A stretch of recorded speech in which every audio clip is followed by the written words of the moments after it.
안녕하십니까. 밝은누리 모임의 이창용입니다.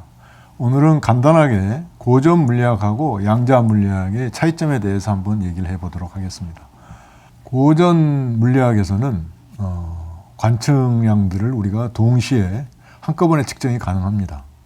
그러나 양자 물리학에서는 모든 관측량은 연산자들이기 때문에 연산자라는 얘기는 상태에 작용하는 거죠. 그래서 상태에 작용을 하면은 그 상태가 변화가 하게 됩니다. 그래서 그 연산자들이 서로 비관하는 양이 되면은 서로 순서를 바꾸어서 같지 않으면은 이게 관측하는 결과가 달라지게 됩니다. 그러니까 예를 들자면은 이런 거죠.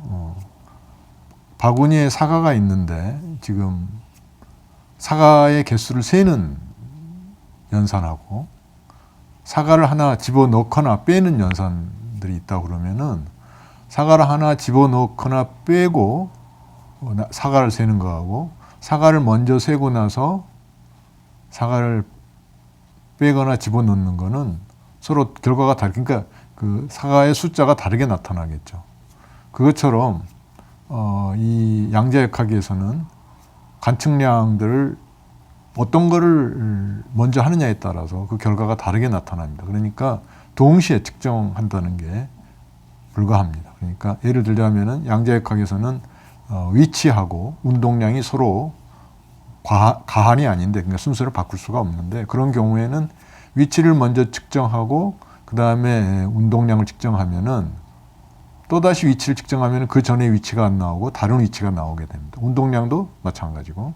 그래서 이런 거를 우리가 비가한이라고 그러는데 아까 예로 든 광주리에 사과가 있을 때 사과를 세는 사과의 수를 세는 연산하고 사과를 빼거나 집어넣는 연산하고는 순서를 바꾸면은 결과가 다르게 나오겠죠. 그래서 고전 물리학은 그냥 하나의 주어진 상태가 있으면은 관측량들이 숫자로 나타나는데 양자 물리학에서는 관측량이 연산자가 되기 때문에 그 나중에 관측했을 때 상태가 달라지게 돼서 서로 다르다. 우리는 그래서 중요한 차이가 있는 거죠. 그래서 이거를 이제 관측을 했을 때 어떤 상태가 될 것이냐 이걸 이제 양자역학에서는 확률적으로 결정이 되고 고전 물리학에서는 처음에 조건이 주어지면은 그냥 한 가지로 모든 게 다 결정이 되게 됩니다. 그래서 고전 물리학은 결정론적인 이론이라고 할 수가 있고 양자 물리학은 확률론적인 이론이라고 할 수가 있습니다. 그리고 또 한 가지는 이제 고전 물리학에서는 어떤 상태가 있으면 그 상태는 한 가지로 주어집니다. 그러니까 예를 들자면은 동전이 앞면이 이렇게 나와 있는 상태하고 뒷면이 나와 있는 상태하고는 우리가 동시에 존재할 수가 없죠.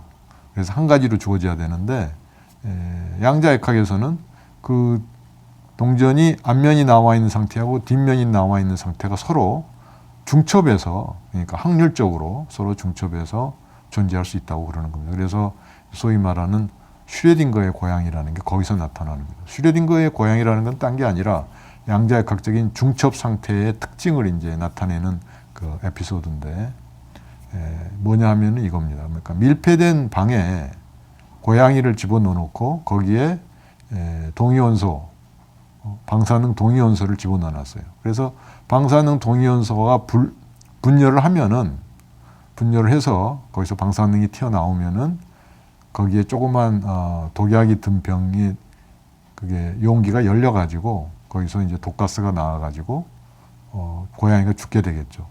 그런데 이제 방사능이 언제 이제 배출되는지 그거는 이제 확률적으로 나타나기 때문에 어느 순간에 방사능이 나왔다 안 나왔다 우리가 확정적으로 얘기할 수가 없죠. 그래서 이제 그 경우에는 이제 방사능이 나와가지고 고양이가 죽은 상태가 있을 수가 있고 아직 안 나와가지고 산 상태가 있을 수가 있는데 그 두 가지 상태가 중첩돼서 존재할 수 있다. 이게 이제 슈레딩거의 고양이라는 그 논제입니다. 그래서 이거는 양자역학적인 그 상태의 중첩을 이제 표현한 것이죠. 그래서 양자역학적으로는 그 상태의 중첩이 가능하다.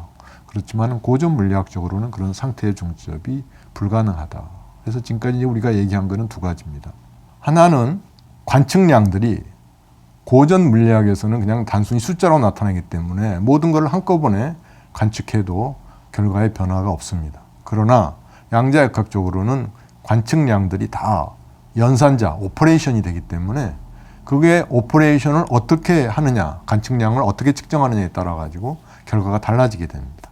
이게 한 가지고, 둘째는 고전적으로는 우리가 상태들의 중첩이 불가능한데 상태가 한 가지로 돼 있어야 되죠. 그러니까 내가 여기에 있거나 뭐 저기 바깥에 있거나 이게 중첩될 수가 없죠. 그런데 양자역학적으로는 그런 상태의 중첩이 확률적으로 가능하다. 뭐 이런 게 이제 큰 특징이 되겠습니다. 그 다음에 이제 그 양자역학적으로 또 한 가지 큰 특징, 그게 뭐냐 하면은 이제 두 개가 있다고 그러면은 얽힌 상태가 가능하다는 겁니다. 그래서 그걸 우리가 양자 얽힘, 퀀텀 인탱글먼트라고 그러는데 그 양자역학에서 인탱글먼트라는 거는 굉장히 중요한 역할을 합니다. 예를 들자면은 여기에 전자 두 개가 있어가지고 하나는 스핀이 위로 가고 하나는 다운이 됐다.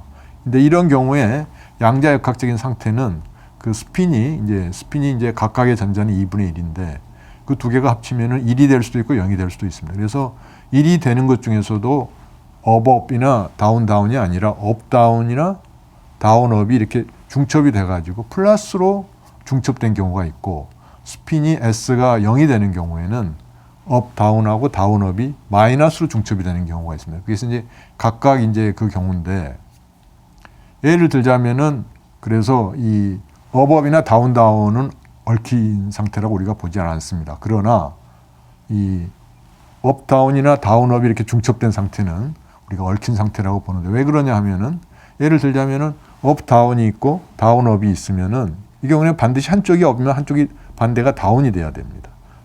반대도 마찬가지고. 그렇기 때문에 전자 두 개를 멀리 그 얽혀 있는 전자를 멀리 띄어놔가지고 한쪽의 전자를 업을 측정했는데 업이 나왔다. 그럼 이쪽은 보지 않아도 다운이 나와야 된다는 거예요. 얽혀 있다는 겁니다. 아무리 멀리 떨어져 있더라도. 그리고 이쪽이 만약에 다운이 나왔다, 이쪽은 업이 나오고. 왜냐하면 지금 상태가 중첩이 되어 있기 때문에. 상첩이니까 업다운 상태하고 다운업이 중첩이 되어 있기 때문에 이쪽에서 만약에 두 번째 거에 다운이다 그러면 당연히 업이 나와야 되고, 이쪽에 두 번째 게 업이다 그러면 첫 번째 게는 다운이 나와야 돼요. 그러니까 아무리 멀리 떨어지더라도 그 두 개의 개가 서로 얽혀 있게 된다.